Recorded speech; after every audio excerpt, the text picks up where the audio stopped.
ಹೇಳಿ ಸರ್. ನಮಸ್ತೆ ಎಲ್ಲರಿಗೂ ಸಹ. ಇವತ್ತು ನಾನು ಇಲ್ಲಿ ಬಂದಿದ್ದೆ ಕಾರಣ ಏನಂದರೆ, ಇಲ್ಲಿ 3 ಜನ ಇನ್ನೂ ಸಹ ಸಿಕ್ಕಿಲ್ಲ. ಅವರ ಒಂದು ನಾವೀಗ ಒಂದು ಮೃತದೇಹನ ಅಂತ ಹೇಳ್ಬೋದು. ಅಲ್ಲ, ಅವರು ತೆಗಿಲಿಕ್ಕೋಸ್ಕರ ಎಷ್ಟು ಕಷ್ಟಪಡ್ತಿದ್ದಾರೆ ಇಲ್ಲಿ ಅಂದರೆ, ನಮ್ಮ MLA ಸರ್ ಸಹ ಇಲ್ಲಿ ಅಚಾನಕ್ಕಾಗಿ ನಾನು ಇವತ್ತು ಬಂದಾಗ ಇವತ್ತು ಸಹ ಇದ್ದಾರೆ ಇಲ್ಲಿ. ಯಾಕೆಂದರೆ ನಾನು ಇಲ್ಲಿನ ನೀರಿನ ಹರಿವು ನೋಡಲಿಕ್ಕೆ, ಒಳ ಹರಿವು ಮತ್ತು ಎಷ್ಟು ನೀರಿದೆ ಅಂತ ನೋಡಲಿಕ್ಕೆ ಮಲ್ಪೆಯಿಂದ ಇಲ್ಲಿಗೆ ಬಂದಿದ್ದೇನೆ. ಹಾಗೆಯೇ ಇದು ನೋಡಿಕೊಂಡು ಇಲ್ಲಿನ ಮೃತಪಟ್ಟ ಜಗನ್ನಾಥ್ ಮತ್ತು ಲೋಕೇಶ್ ಮನೆಗೆ ಹೋಗಿ ಬಂದಿದ್ದೀನಿ. ಯಾಕೆಂದರೆ ಅವರಿಗೆ 13 ದಿವಸ ಆಯಿತು.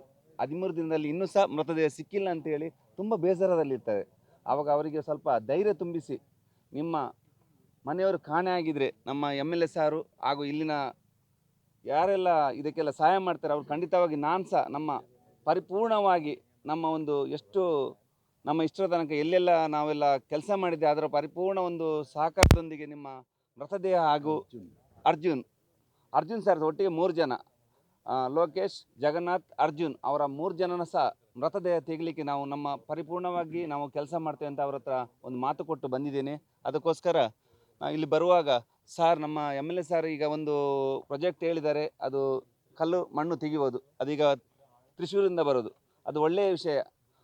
ಅದಲ್ಲದೆ ಇಲ್ಲಿ 3-4 ತಾರೀಕಿಗೆ ನಮ್ಮ ಈಗ ಇಲ್ಲಿ ಅಮಾವಾಸ್ಯೆ ಟೈಮಲ್ಲಿ ನೀರು ಸ್ವಲ್ಪ ಕಮ್ಮಿ ಆಗುವ ಒಂದು ಉದ್ದೇಶ ಇದೆ. ಯಾಕೆಂದರೆ ಅಮಾವಾಸ್ಯೆ ದಿವಸ ನೀರು ಕಮ್ಮಿ ಮತ್ತು ಜಾಸ್ತಿ ಆಗ್ತದೆ. ಕಮ್ಮಿ ಆಗುವಾಗ ಇಲ್ಲಿ ಒಂದು 2 ಗಂಟೆ ಡೀಪ್ ನಾವು ಡೈವ್ ಮಾಡ್ತೇವೆ. ಆ 2 ಗಂಟೆಯಲ್ಲಿ ಇಲ್ಲಿ ಏನಾಗ್ತದಂತ, ಯಾವ ಜಾಗದಲ್ಲಿ ಹುಡುಕಬೇಕಂತ ನಾವೊಂದು ಯೋಚನೆ ಮಾಡಿ 3-4 ತಾರೀಕಿಗೆ ನಮ್ಮ MLA ಸಾರ್ ಮತ್ತು ಜಿಲ್ಲಾಡಳಿತದಿಂದ ಒಂದು ಪರ್ಮಿಷನ್ ತಗೊಂಡು ಖಂಡಿತವಾಗಿ ನಾವು ಇಲ್ಲಿ ಹುಡುಕಾಡುವ ಒಂದು ಕೆಲಸವನ್ನು ಖಂಡಿತವಾಗಿ ಮಾಡ್ತೇವೆ.